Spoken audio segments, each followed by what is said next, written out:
안녕하십니까? 4월 22일 목요일 오늘의 와플터치 본문은 시편 36편입니다. 오늘 본문은 어떤 특정한 상황에 대한 시라기보다는 일반적으로 악인들의 행태와 하나님의 선하심을 대조시키고 있는데요. 오늘 본문 속에서 나타나는 악인의 모습은 사실 어떤 사람 자체가 악하다보다는 그 사람을 악한 길로 유혹하는 악이 있죠. 그래서 죄가 있는 거죠. 죄가 악인들의 마음 속에 숨어서 한결같이 악한 짓을 충동하는데요. 문제가 있어요. 사실은 죄가 사람의 마음을 충동하는 것은 누구나 마찬가지겠죠. 그런데 악인들의 특징은 뭐냐면요. 그 충동에 넘어가는 겁니다. 너무 쉽게 넘어가는 거죠.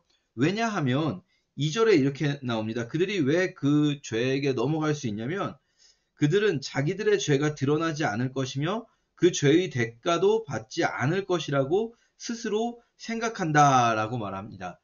어, 그런 거죠. 저희가 사실 어떤 일상 속에서 늘 마주하는 상황이에요.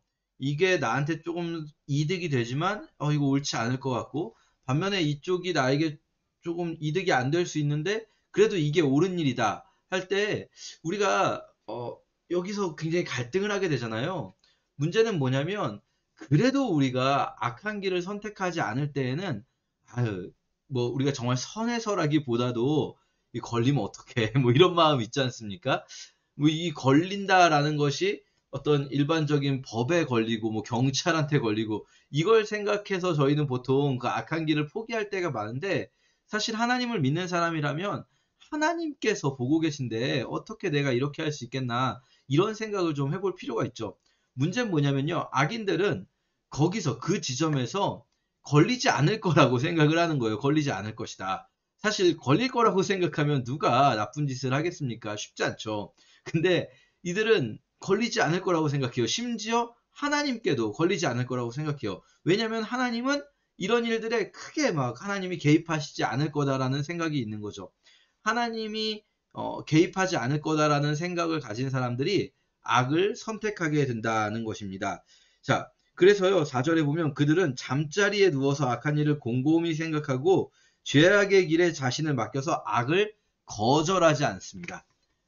악을 거절하지 않는다는 표현이 재밌죠. 그가 원래 본질적으로 악하다거나 선하다가 아니라 사실 사람은 늘 갈등하는 존재잖아요. 그런데 악의 유혹이 있을 때 그걸 거절하지 않는 거예요. 그리고 오히려 적극적으로 막 스스로 고민하는 거죠. 어떻게 하면 내가 악을 행해서라도 이득을 볼 수 있을까? 밤새 누워서 그것을 고민하는 사람.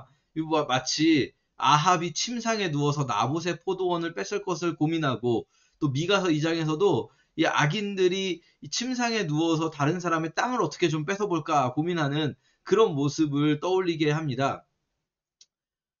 그들은 걸리지 않는다. 그러니까 여기에 대해서 처벌받지도 않을 거다. 그렇다면 내가 얼마든지 마음대로 할 수 있지 않겠는가라고 생각을 하는 거예요. 이들의 생각이 틀렸을까요?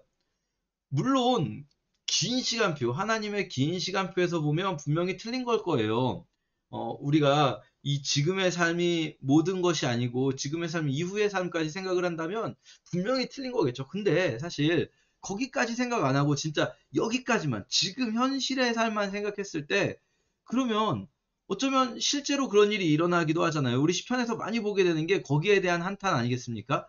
악인이 형통한 일들, 분명히 있단 말이죠. 그래서 시편 기자들도 악인의 형통에 대해서 굉장히 하나님께 한탄을 많이 합니다. 어쩌면 이들의 생각이 맞을지도 몰라요. 그들은 처벌받지 않을 수도 있어요. 하나님께서는 보시지만, 그러나 경찰에 걸리지 않고 법적인 처벌을 받지 않을 수 있어요. 그럼 그들이 그렇게 하는 것이 뭐랄까요, 이득이 되는 일일까요, 그들에게? 아니에요. 이 시는 재미있게도 5절까지 이 악인들에 대해서 이야기하다가 갑자기 5절부터 하나님이 얼마나 좋은 분이신지를 막 설명하기 시작해요. 하나님이 얼마나 좋은 분이신가. 악인들은요, 그 악을 행함으로써 처벌은 받지 않을지도 몰라요. 어떤 법적인 처벌을 받지 않을지 몰라요. 하지만 그들은요, 그 악을 행함으로써 하나님을 얻지 못합니다. 그들은 하나님을 경험할 수 없고 하나님을 알 수 없어요. 하나님이 그 얼마나 좋으신 분이신지에 대해서도 알 수가 없고 그 하나님의 좋으심을 누릴 수 없어요. 그들은 누려본 적이 없기 때문에 하나님이 좋으신 분이라는 사실, 그리고 그 하나님으로 인해서 우리에게 주는 그 평안과 기쁨과 행복을 누려본 적이 없기 때문에 나는 괜찮다, 그거 없어도 난 좋아라고 말할 수도 있어요. 하지만 이것이 얼마나 큰지 아는 사람들은요, 악을 선택하지 않습니다. 왜냐하면 내가 하나님 안에 거하는 것이 얼마나 좋은 일인지 알기 때문이에요. 그래서 이 시에서는요, 갑자기 이 악인을 이야기하다가 하나님의 신실하심, 하나님의 좋으심을 이야기하는 겁니다. 하나님이 이렇게 좋으신 분이시다. 우리 하나님이 이렇게 좋으신 분인데 악인들은 이것을 받지 못하는 거예요. 우리가 팔복에서 복을 이야기할 때 성경이 말씀하시는 복이 무엇이겠습니까? 우리가 생각하는 무슨 막 어떤 물질적인 풍요로움, 물질적으로 잘 되는 것, 이것들이 아니잖아요. 겉으로 보기엔 애통할지도 몰라요. 하지만 대신에 그는 하나님의 위로를 받아요. 겉으로 보기엔 배고플지도 몰라요. 하지만 그는 하나님의 채우심을 경험할 거예요. 결국은 뭐냐면 하나님을 경험하게 된다는 거예요. 하나님이 가장 큰 복이니까요. 하나님이 가장 좋으신 분이시니까요. 거꾸로 우리 하나님을 믿는다는 우리들도 일상 속에서 어, 악한 길의 유혹이 늘 있을 거예요. 그때 우리가 그 유혹을 이겨내려면 가장 필요한 것이 무엇이겠습니까? 물론, 이거 했다가, 경찰에 걸릴 수도 있고, 딱지 뛸 수도 있고, 뭔가 불법으로 나에게 불이익이 올 수도 있다. 이런 생각 때문에 안 할 수 있죠. 하지만 우리가 정말 그 악을 이기고 선을 행하기 위해서 필요한 건 뭐냐면 하나님이 얼마나 좋은 분이신지를 날마다 기억하는 것 아닐까 합니다. 하나님이 얼마나 좋으신 분이신데요. 그래서 그분이 나의 삶을 얼마나 행복하게 이끌고 계시는데요. 내가 혹시라도 그 악을 행할 때, 택할 때, 하나님은 그런 나라도 여전히 지켜주고 여전히 나와 함께 하시겠지만, 그러나 나는 하나님 안에서 누려야 할 것들을 나 스스로 누리지 못하게 될 거예요. 내가 하나님을 피해 도망가려 할 겁니다. 우리가 오늘 하루도 우리 하나님 얼마나 좋으신 분이신지 기억하는 하루가 됐으면 좋겠습니다. 감사합니다.